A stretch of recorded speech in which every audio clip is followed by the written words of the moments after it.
बताइए मैडम, आज जो सुखदेव सिंह समाधि स्थल पर जो घटना हुई है उसको लेकर क्या कहें। जरिए टेलीफोन मुझे सूचना मिली कि गोगामिड़ी थाना क्षेत्र में 9 DPR, तो वहाँ पर जो सुखदेव गोगामिड़ी स्मारक स्थल है, वहाँ पे ये कोई फायरिंग हुई है। आल्टो कार से सवार व्यक्ति थे जिन्होंने फायरिंग की है। और स्मारक स्थल के पास में ही उनका जो शीला शेखावत है, उनका मकान का भी निर्माणाधीन है मकान, उसका काम चल रहा है, जिसपे कि लेबर वर्क कर रही है। घटना की सूचना मिलते में तुरंत मौके पर रवाना हो गई और एसएचओ को कहा कि तुरंत आप घटनास्थल पे पहुंचे। और फटाफट वहाँ के उसके कैमरे चेक करवाए गए। लोगों से, आस पड़ोस के लोगों से वहाँ से पूछताछ की गई। जो निर्माणाधीन मकान है, वहाँ लेबर से पूछताछ की तो लेबर ने की फायरिंग की कोई हमें ऐसी कोई आवाज़ नहीं सुनाई दी। फिर उनके पास में ही अड़ोस पड़ोस से पूछताछ की तो उनके पड़ोस में ही शीला शेखावत के परिवार का ही बच्चा है।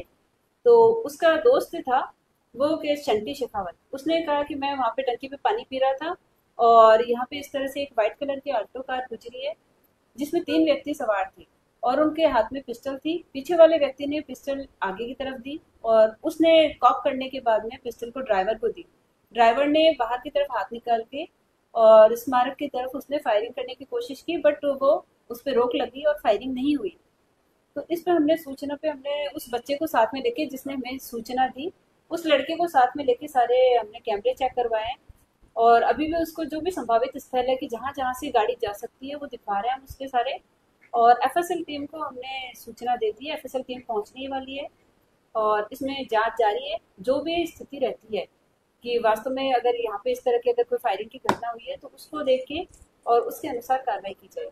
समय क्या था मैम, ये 11 बजे का समय है।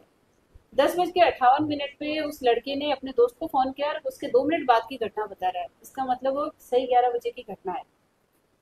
मैडम अभी तक सीसीटीवी वगैरह कुछ चेक किए तो उसमें ऐसा कुछ मिला है कि जिसमें नहीं, सीसीटीवी यहाँ क्योंकि गोगामेडी मेला लगता है यहाँ पे, उसको देखते हुए जगह जगह कैमरे लगाए गए हैं थाने के आगे, यहाँ सारे कैमरे चेक कराए। तो ऐसे कोई फिलहाल तो अभी कोई ऐसी कोई कार नजर नहीं आई है। तो भी हम संभावित जो दूसरे मार्ग है उनसे भी अगर कहीं कोई कैमरे हैं तो हम सारे कैमरे दिखा रहे हैं सभी जगह। अभी किसी परिजन से आपकी बात हुई हो? मेरी बात, मैंने शीला शेखावत जी से मेरी बात हुई है। तो उन्होंने कहा कि वो कार, उनके सुनने में आया कि वो भरवाना की तरफ गई है, तो जी। हमने भरवाना की तरफ के भी कैमरे चेक करवाए। तो वहां पे अभी तक तो कोई ऐसे कोई इनपुट नहीं मिला है हमें।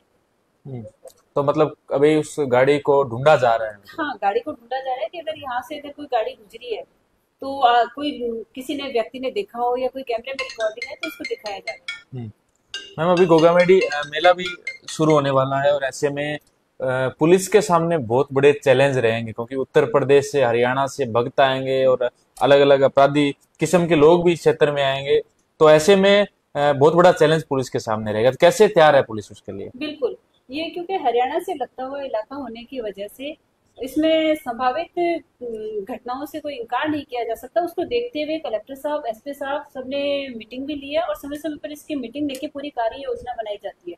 और डीएसटी टीम को लगाया जाता है कि यदि कोई ऐसा इनपुट है तो उसको कोई घटना होने से पहले उसे रोक लिया जाए।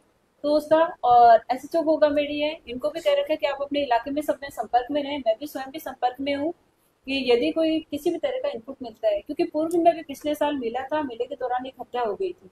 हम्म। तो उन सबको देखते हुए, पास्ट की जो घटनाएं हैं उनको देखते हुए हम एकदम विजिलेंट होकर काम कर रहे हैं। और एसपी साहब, कलेक्टर साहब, सभी लोग इसको गंभीरता से ले रहे हैं। मेले का काफी दबाव रहता है, गोगामेडी पुलिस पर भी काफी दबाव रहता है। ऐसे में मैडम अतिरिक्त पुलिस जाब्ते की जरूरत हो तो ऐसे रिकमेंड करेंगे आप इस चीज के लिए, क्योंकि बहुत संवेदनशील हो जाता है मैडम, इतना भारी भरकम जो पूरा। बिल्कुल।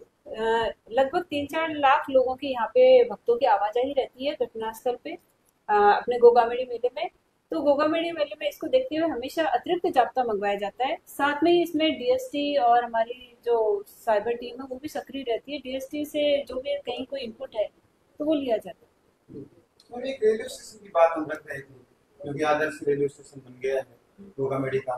तो कई लोग मतलब अरे गहरे लोग आ जाते हैं, ऐसे में त्वरित गति से, क्योंकि उनको कैच करना जरूरी था। पिछले दिनों अधीक्षक महोदय कह रहे थे कुछ ब्रेड एक व्यक्ति के पास मिली, फिर उसको पकड़ने का प्रयास किया। ऐसे में स्टेशन पर विशेष तौर से निगरानी कैसे रखेंगे? ये एक है ना, क्योंकि रेलवे स्टेशन एक रेलवे पुलिस का काम है, साथ में हमारी पुलिस, दोनों अपना आपस में एक दूसरे के साथ में टाई अप होते हुए और सूचनाओं का आदान प्रदान करते हुए उस चीजों का जो अपराध है उन पर रोकथाम की जाती है। पिछले कुछ टाइम से मैडम ऐसी इस तरह की घटनाएं बहुत हो रही है, ऐसे में आप क्या मैसेज देंगे आमजन को जिसमें भय व्याप्त हो रहा है? आपकी भी जिम्मेदारी बनती है क्योंकि जनता आप पर भरोसा करती है। आम जन में विश्वास रखने के लिए सबसे पहले तो यह है कि यदि कहीं कोई जरा भी कोई अपराध में संलिप्त पाया गया तो इसके विरुद्ध सख्त से सख्त कार्रवाई की जाएगी, उसे बख्शा नहीं जाएगा। भादरा में जो हाल ही में प्रकरण हुआ उसको लेकर क्या कहेंगे मैडम, कहाँ तक कार्रवाई? भादरा में भी हाल ही में 30 मई को एक होटल संचालक है अजय होटल, उसके मालिक की हत्या कर दी गई। इसमें सारे 5 थानों की टीम और डीएसटी और एक डिप्टी एसपी और मैं, सभी हम लोग सारे मिलके कार्रवाई इसमें कर रहे हैं, शामिल है इसमें जांच में। तो इसमें जिन जिन लोगों ने सपोर्ट किया उन्हें डिटेन कर दिया गया है, 2 को गिरफ्तार कर लिया गया है, 2 अभी और उन लोगों से पूछताछ चल रही है तो उनका भी वो मुलजिम पाए जा रहे हैं वो भी। और इसके अलावा जल्द ही, क्योंकि लगभग हमारे पास जो इनपुट है, जल्दी हम उन्हें मैन मुलजिम भी हम गिरफ्तार कर लेंगे। कल एक प्रकरण नौर में भी हुआ मैडम, जहाँ एक